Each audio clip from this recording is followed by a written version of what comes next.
யூடியூப்பில் பயணிக்கும் அனைத்து ஜோதிட நண்பர்களுக்கும் வணக்கம். இது திருக்கணித பஞ்சாங்கம், துல்லியமான டயம், கிழமை, நட்சத்திரம், திதி, யோகம், கரணம், இப்படி 5 வகையான பஞ்சபூதங்கள் இதில் இருப்பதால் இதுதான் பஞ்சாங்கம் என்று டெய்லி நம்ம அழைக்கப்படுகிறோம். இந்த பஞ்சாங்கத்தில் உள்ள கிரகநிலை இருப்பதால் நம்மளுக்கு டெய்லி பார்த்துட்டு வர்றதுனால நம்மளுடைய சுபகாரியங்கள், கெட்டது, நல்லது இதெல்லாம் பார்க்கக்கூடிய சூழ்நிலை இருப்பதால் டெய்லி பஞ்சாங்கம் பார்த்து பழகுங்கள்.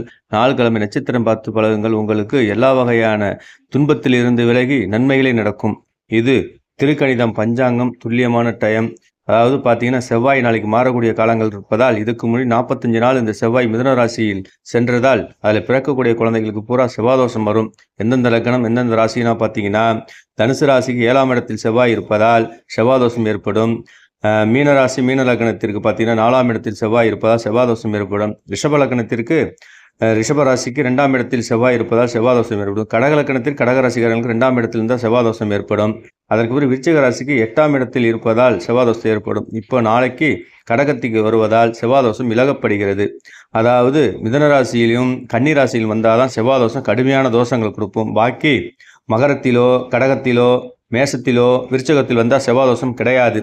இப்பொழுது நம்மளது இந்த செவ்வாய் நாளைக்கு மாறுவதால் நல்லா இருக்கும். மேசராசிலிருந்து மீனராசி வரைக்கும் நல்ல பலன்களே நடக்கும். இப்பொழுது